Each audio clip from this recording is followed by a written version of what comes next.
Well, good evening, everyone. This is Dennis Stedman, and this you've tuned in to the Lower Makefield Farmland Preservation Board meeting for June. It is June 20th, and we have three out of five board members present, so we have a quorum. And John Lewis is here as our Board of Supervisors liaison. So without any further ado, I call the meeting to order. Let me pull up the agenda. It's an abbreviated agenda this evening, so we don't intend for this meeting to occupy the full hour, but we're ready for it too if that's what's required. So the meeting is called to order. I would ask George, our secretary, to get the approval of the minutes from last month. Okay, the meeting minutes from the April meeting have been circulated to the board. I received no additional comments from everybody, so Janelle has issued them in final draft, and I'd ask for a motion to approve the meeting minutes from our May 16th meeting. So moved. Seconded? Okay, Second. all in favor? Aye. Aye. Aye.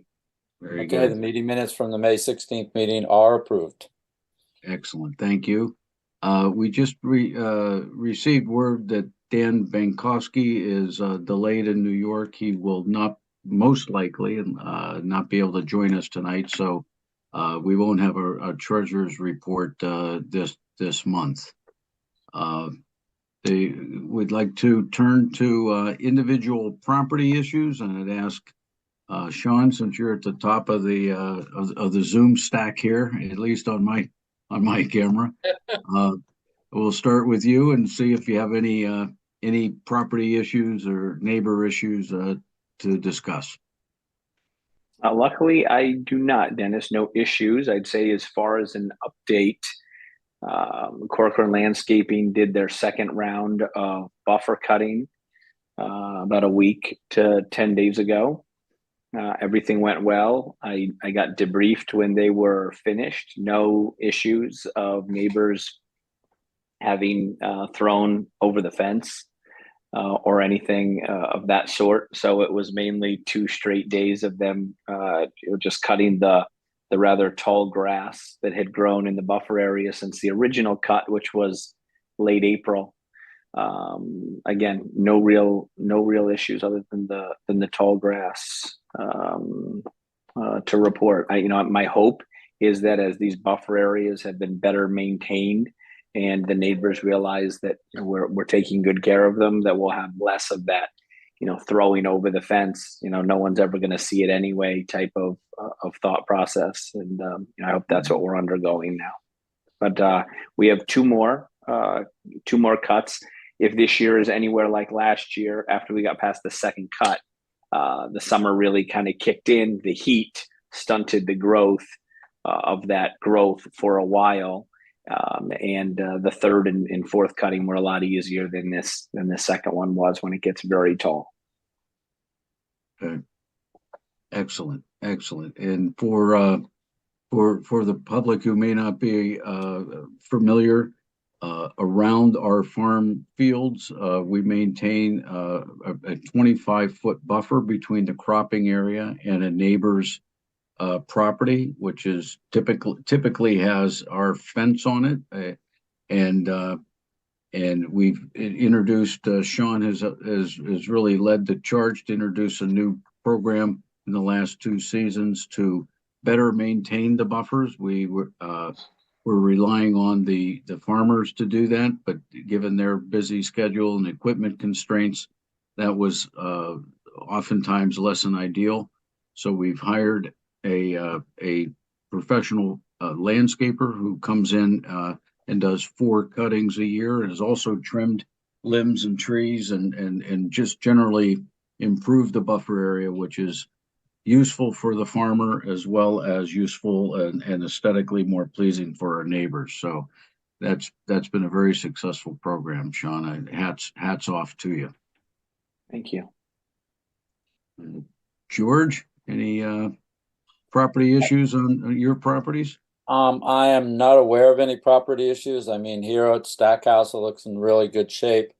Bridal Estates, I'm still working with Gary Ladone to figure out what we want to do for that one little gap in the fence.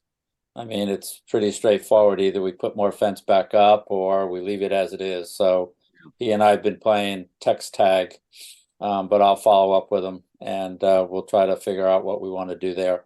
Other than that, my two parcels look fine. Okay, okay. Yeah, and the two parcels that I keep an eye on, I don't know of any issues there either. We haven't had any calls. I've driven back on Clearview a time or two. Sean, do you see me going in and out of the driveway with your camera, motion activated camera? We do. We see all the activity on Okay. Clearview. There's been great deer activity there recently, actually. But Yeah. yesterday, Dan actually took that camera down to move it to another place. Okay. So that's gone. But the good news is between the sign and the cones we had up for a while and the camera, I think that we've kind of, had less activity around there.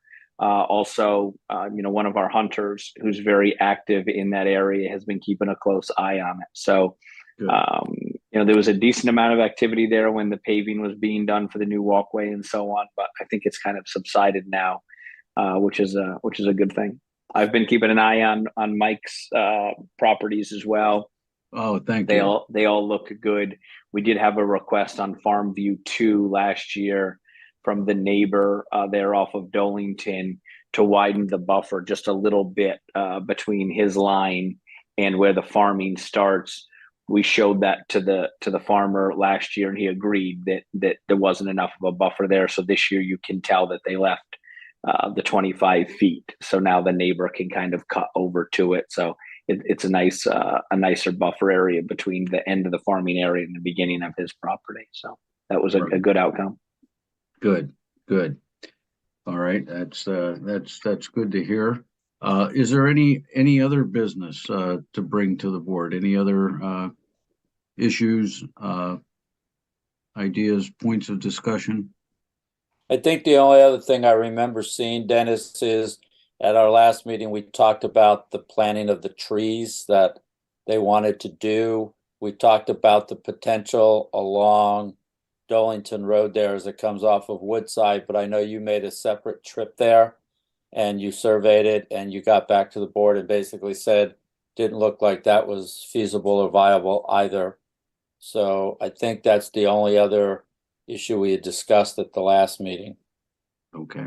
No, thank you. Yeah, the slope there is steep enough that they really could not plant any trees on that grassy slope and would inevitably have to go up to the level cropland and just like the rest of the field, the planting would be taking away agricultural land to make a tree room for a tree and grass cutting, and we said that's inconsistent with our mission and our goals. So we looked at that and have to reject that. John, any words of wisdom or counsel to this Well, board from the Board of Supervisors? this board's in trouble if you're relying on me for words of wisdom. Okay, well, No, a couple things on the tree planting. So you went up Woodside and looked on Dolington. There Yeah. are a row of very mature trees there. But where was the proposed planting? Was it? It was on the, if you're going up Woodside Road past the golf course, Yes. where Woodside becomes Dolington, basically where Dolington curves into it. On the inside of that Dolington curve, the proposal was to plant some trees along that line and down to the road, the continuation on Woodside, which is what goes to the Garden of Reflection. Basically the border of that field. Yes. And there were several issues with that from our perspective. First, it is agricultural land, and to create a buffer of a border of trees there would just consume into the cropland and make an area for more grass cutting and shade trees. And the trees are beautiful, but Lower Makefield Township, we feel, have a lot of suburban trees and grass to cut and has very little farmland. So to trade off acres in that direction, when our mission is to preserve the land for as agricultural land, is just inconsistent. There are some slopes that also make it a bit of a challenge too on that area, because we have some areas, but there's also a pipeline underneath that field. There's a pipeline that goes through there that we'd have to. It goes through the Garden Reflection. Yeah, it's a Williams pipeline. Yeah, we'd have to respect. So the board discussed it. I was in communication with the Environmental Advisory Council on it. Jim Bray from that group was my contact. He and I had several conversations. I explained our position. He was disappointed, but understood the position and appreciated the dialogue. And then we put that position in writing back to them as well. And I'm pretty confident we copied you. And I think Suzanne Blundy is the board liaison to that group, to the Environmental Advisory Council. So we copied her as well. And we haven't heard anything else from them. So I from my perspective, the issue is closed. Resolved. Yeah. Okay. No worries. Yeah. I was curious about that because, I just want to know the details if something comes back. So at least I have an understanding of that. That's the only thing I was curious about. If you've got other questions, I'm certainly more than willing to answer them.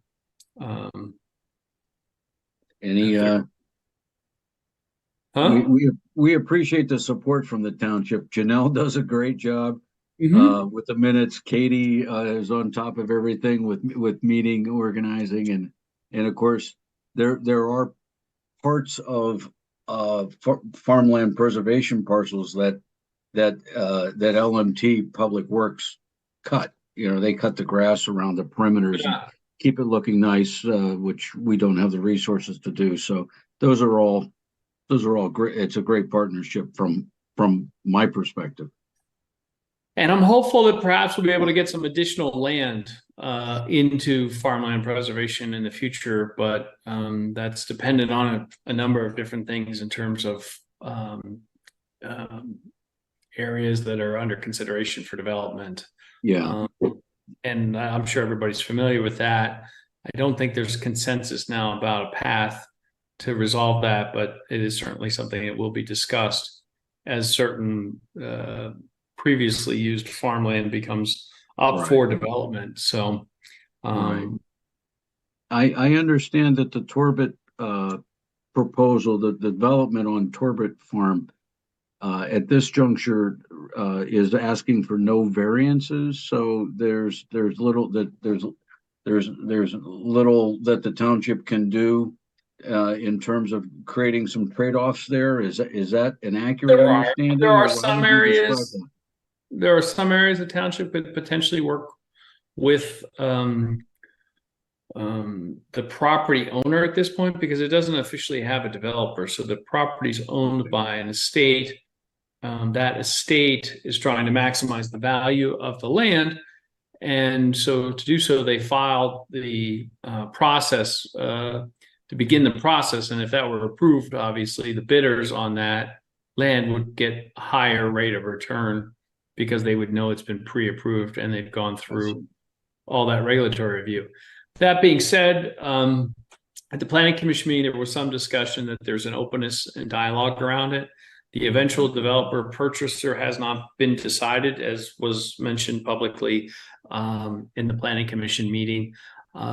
There'll probably be some dialogue around this, but obviously it's hard for me to say how that will land. the person who's responsible for, excuse me,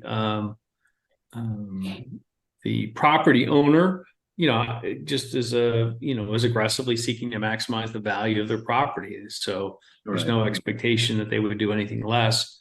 But if there's a way to do that and still retain some land for farmland preservation or for other purposes, that's a potential opportunity for the township and that property owner and or developer in the future. And that, honestly, everything that you have seen publicly in meetings is probably everything that's out there. So there's nothing additional on that. Okay. Gotcha.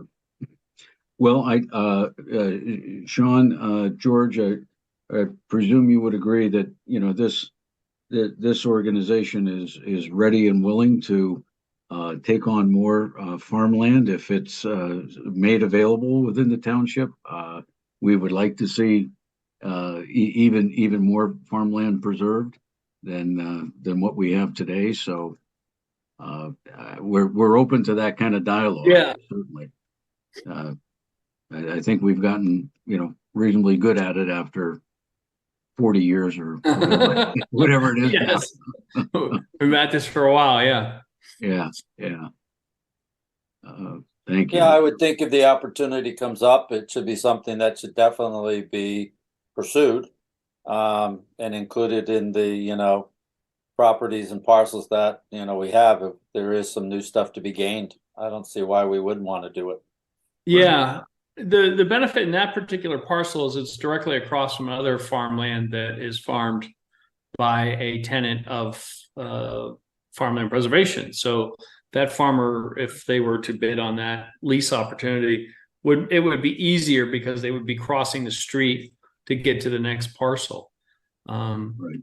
I think, and this is where probably I might come back to you guys if there's further dialogue on this, but how to make sure that we can potentially look at, I know obviously the larger the square, the better, we'd be looking, but if there were certain ways that we could cut the parcel such that the land visually showed more farmland for more people, that would have some aesthetic appeal in addition to its appeal for in general having more farmland preserved. And so that there may be some discussion down the road about parcels that might not be square but be designed in a way that would maximize the I don't know, I want to say this, potential views for people. Sure. Right. And reduce the views from the road and from the farmer's perspective, of course, 40 acres is better than 30 and 30 is better than 20 and 20 is better than 10. Bigger is better. That being said, it's a familiar area there. And just so you know, our current bylaws are such that the smallest parcel that can be moved into farmland preservation, as I understand it, is 10 acres. That's it to and that's the bylaws that were established when this organization was established. That could potentially be changed, but quite frankly, it'd be hard for the farmer to get interested in anything less than that anyway. Although they do farm a 5-acre parcel across from the golf course on Woodside, which they do simply because they do have our field just adjacent to it. So it makes it convenient. So if the location is right, it could be less than that, but it would take a change in bylaws if it were less than 10 acres, I believe. Okay. So minimum would be 10 acres. Yeah. Okay. If something were L-shaped, that wouldn't necessarily be a problem, meaning along Creamery and Road and 332. That wouldn't necessarily be a problem if it's L-shaped as opposed to just a straight up square. As long as it's not too narrow, because keep in mind, between the residential property and the cropping field is a 25-foot buffer. And then Right. there, you don't have that necessarily that buffer from the road. So if it's too narrow, it becomes a little impractical, Right. given the buffer limitation. Okay. But yeah, you know, I'm sure. I mean, we're happy to explore and think out loud and Yeah. look at anything that the township is willing and able to muster. Yeah. Because we know that the other there's other farmers in LMT that are, you know, of similar age, at least as maybe George and I mean, that retirement age, and who knows how much longer they'll be farming. So you know, Torbit's may not be unique. Mm-hmm. And every landowner is going to do what, you know, what is in their best interest to maximize their value. We get that, but if there's something we can do to also preserve some land for the community and open space, we're all for it. Yeah, no, definitely. And I will keep you posted if the discussion starts to come further. It hasn't moved super quickly thus far, but it is something, and I think many supervisors have an interest in finding some resolution that would yield something in terms of open space or farmland. Okay. And there are other properties where that may also come into play down the road. So we've got to be prepared and go faster collectively on our response time on these. But yes. And even though right now, for the last few years, I would say we've run in the red, where our annual expenditures exceed our annual rental income. As an organization, we do have some dry powder, and we do have some resources. If there's a need to combine with township resources to perhaps, you know, work a deal or to do something, I mean, we're open to exploring that. We have a commitment to take care of this land into perpetuity, which seems like a pretty long time. So we can't be, we have to be very responsible with those funds. But at the same time, it's a potential, just to say that out loud. Yeah, no, that's certainly appreciative. The one thing I would say is, in terms of, for those who are on the call, the amount of money, the value of the investments that farmland preservation has, the investment income is enough to cover the cost, right? So more than good years, right? Well, in general, but big broad strokes, our annual rental income is about $15,000 a year. And the last couple of years, we've been spending a little north of 20, because we've been playing catch up with some tree falls and buffer management, etc. As we talked earlier, I think our buffer management's improved dramatically, and so hopefully we can avoid some of the bigger ticket items and that playing catch up, because our goal is to operate break even every year. Right. But you know, if you get a storm and trees come down, they're several $1,000s to remove. So that's the unpredictable nature of it, which is why we need the reserves we need. Yep, but for those who are curious, the reserves are adequate. That this isn't an issue, meaning that we're good for. Yeah. No, our reserves are adequate for farmland preservation. I'm just saying, if we wanted to consider some of those to actually add to the land, the acreage, we'd be open to consider that, but it gets pretty thin pretty fast. But we're open to any dialogue. Yeah, no, I appreciate that. And for those who are online, you guys are a separately chartered 501c3. Yes.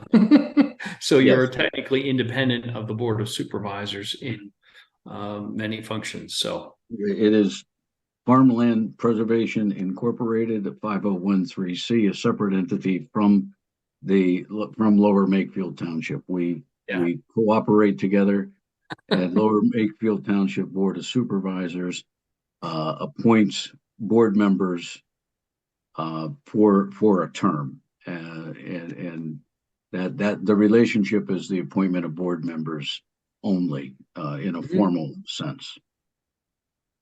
Right. Okay. All right. Excellent. Good dialogue. Any other business? Should we open it up for public comment? Okay. Hearing none. John, sometimes if is there any callers on the line? There is no callers on the line at this time. Okay. I've been told that if you are trying to call, there's a delay.